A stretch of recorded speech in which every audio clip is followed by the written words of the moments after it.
తెలంగాణలో దశాబ్దం తర్వాత కాంగ్రెస్ పార్టీ అధికారంలోకి వచ్చింది. ముఖ్యమంత్రి రేవంత్ రెడ్డి ఒంటి చేత్తో పార్టీని అధికారంలోకి తెచ్చారు అనడంలో ఎవరికీ ఎలాంటి అనుమానాలు లేవు. దీంతో పాటు కేసీఆర్ నియంతృత్వ పోకడలకు తెలంగాణ ప్రజలు విసిగిపోయారు. గత ఏడాది డిసెంబర్లో జరిగిన ఎన్నికలలో తెలంగాణ ప్రజలు కసితో కేసీఆర్ను ఓడించారు, కాంగ్రెస్ పార్టీని గెలిపించారు. అయితే కాంగ్రెస్ పార్టీ అధికారంలోకి రావడానికి లెక్కలేనన్ని హామీలు గుప్పించి అధికారంలోకి వచ్చింది. తీరా హామీలను అమలు చేసే సమయం వచ్చేసరికి నిధులు లేక ఆపసోపాలు పడుతోంది. ఇక హామీలు అమలు చేయడంలో కాంగ్రెస్ పార్టీ ఘోరంగా విఫలమవుతోందని ప్రతిపక్ష పార్టీలు అటు బీఆర్ఎస్ ఇటు బీజేపీ కూడా మండిపడుతున్నాయి. మరి రేవంత్ హామీలను అమలు చేయడంలో విఫలం అవుతున్నారా? ఈ ప్రత్యేక కథనంలో ఆ వివరాలు చూద్దాం.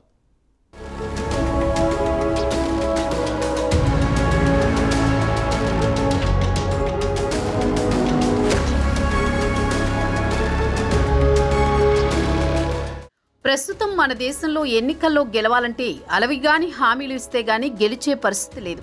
ఒక విధంగా చెప్పాలంటే ప్రజలను రాజకీయ పార్టీలే కరప్ట్ చేస్తున్నాయని చెప్పవచ్చు. ఎన్నికల ప్రచారంలో తాము 3000 పెన్షన్ ఇస్తామంటే కాదు తాము 4000 ఇస్తామంటూ హామీలు ఇచ్చి అధికారంలోకి వస్తున్నాయి. తీరా అధికారంలోకి వచ్చిన తర్వాత హామీలు అమలు చేయలేక ఆపసోపాలు పడాల్సి వస్తోంది. ఒకవైపు ప్రతిపక్షాలు అవకాశం కోసం ఎదురుచూసి అధికార పక్షంపై దాడి చేస్తుంటాయి. హామీలను అమలు చేయాలంటే వేలాది కోట్ల రూపాయల భారాన్ని మోయాల్సి వస్తోంది. నిధుల కోసం తీవ్ర ఇబ్బందులు పడాల్సి వస్తోంది. మరోపక్క కేంద్రం నుంచి ఎలాంటి ఆర్థిక సాయం అందదు.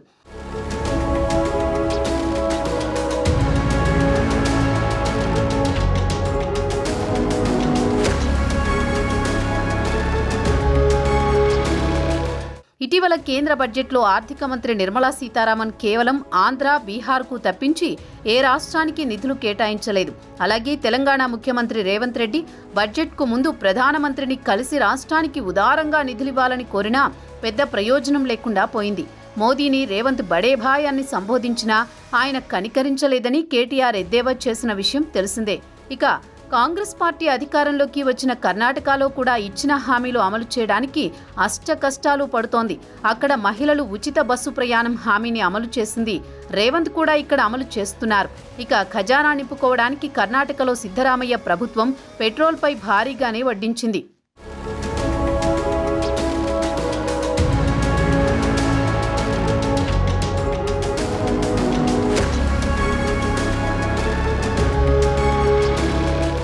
ఇక తెలంగాణలో కాంగ్రెస్ పార్టీ అధికారంలోకి వచ్చి దాదాపు 7 నెలలు దాటిపోయింది. ప్రతిపక్షాలు కూడా క్రమంగా అధికార పార్టీపై ఒత్తిడి పెంచి 6 గ్యారంటీలపై ఒత్తిడి చేయడం ప్రారంభించింది. కాంగ్రెస్ పార్టీ ఎన్నికల మేనిఫెస్టోలో ఇచ్చిన హామీలను అమలు చేయాలని రేవంత్ సర్కారుపై ఒత్తిడి చేయడం మొదలుపెట్టారు. ప్రతిపక్షంలో ఉన్నప్పుడు అధికారంలోకి రాగానే ఇచ్చిన హామీలను అమలు చేస్తామని చెప్పి అమలు చేసే సమయం వచ్చేసరికి చేతులెత్తేస్తున్నారని బీఆర్ఎస్ నాయకులు మండిపడుతున్నారు. కాంగ్రెస్ పార్టీ అధికారంలోకి వచ్చి 200 రోజులు దాటిపోయింది. 100 రోజుల్లోని 6 గ్యారంటీలు 13 హామీలను అమలు చేస్తామని గొప్పగా ప్రకటించింది. ఇప్పటి వరకు అవేమీ నోచుకోలేదని ప్రతిపక్షాలు మండిపడుతున్నాయి.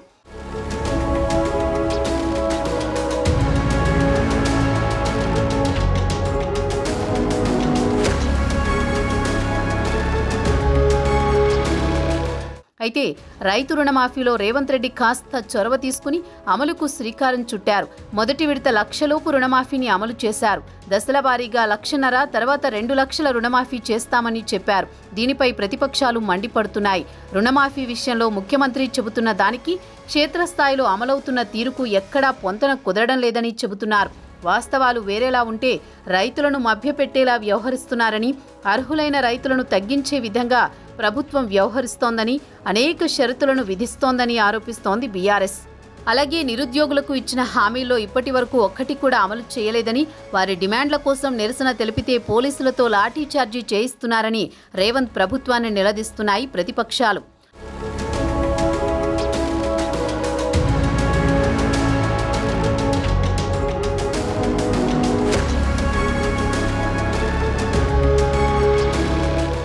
కాంగ్రెస్ పార్టీ ఇచ్చిన హామీలను అమలు చేయడంలో ఘోరంగా విఫలమైందన్న బీఆర్ఎస్ నాయకులు తెలంగాణ గవర్నర్ సిపి రాధాకృష్ణన్ను కలిసి ఫిర్యాదు చేశారు. ఎన్నికలకు ముందు నిరుద్యోగ యువతకు ఇచ్చిన హామీ మరిచిపోయారన్నారు. 2 లక్షల మందికి ఉద్యోగాలు కల్పిస్తామని, జాబ్ క్యాలెండర్ విడుదల చేస్తామని హామీ ఇచ్చారని కేటీఆర్ గుర్తు చేశారు. కాంగ్రెస్ పార్టీ అధికారంలోకి వచ్చిన 100 రోజుల్లో 6 గ్యారంటీలను అమలు చేస్తామని హామీ ఇచ్చింది. వాటిలో ప్రధానంగా చెప్పుకోవాలంటే ప్రత్యేక తెలంగాణ రాష్ట్రం కోసం పోరాడిన వారికి 250 గజాల ఇళ్ల స్థలం ఇస్తామన్నారు. ఇదే స్కీమ్ కింద ఇల్లు కట్టుకోవడానికి 5 లక్షల రూపాయల ఆర్థిక సాయం చేస్తామన్నారు.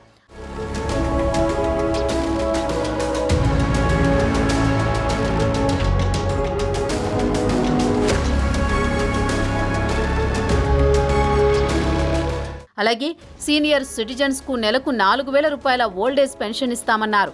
వారికే 10 లక్షల రూపాయల హెల్త్ ఇన్సూరెన్స్ అని ఎన్నికల సమయంలో హామీలు గుప్పించారు. అలాగే కాంగ్రెస్ నాయకుడు రాహుల్ గాంధీ రైతులకు పంటలు వేసుకోవడానికి ఏడాదికి 15,000 రూపాయల ఆర్థిక సాయం చేస్తామన్నారు. రైతు కూలీలకు 12,000 రూపాయలు ఇస్తామన్నారు. విద్యార్థులకు 5 లక్షల వరకు రుణమిస్తామన్నారు. ఇళ్లకు 200 యూనిట్ల వరకు ఉచిత విద్యుత్ హామీ ఇచ్చారు. ప్రస్తుతం మహిళలకు మహాలక్ష్మి పథకం కింద బస్సుల్లో ఉచిత ప్రయాణానికి అనుమతిస్తున్నారు. గ్యాస్ సిలిండర్ 500కు ఇస్తామన్నారు. అలాగే ప్రతి కుటుంబంలోని మహిళకు నెలకు 2,500 రూపాయలు ఇస్తామని కాంగ్రెస్ ఢిల్లీ పెద్దలు హామీలు గుప్పించారు.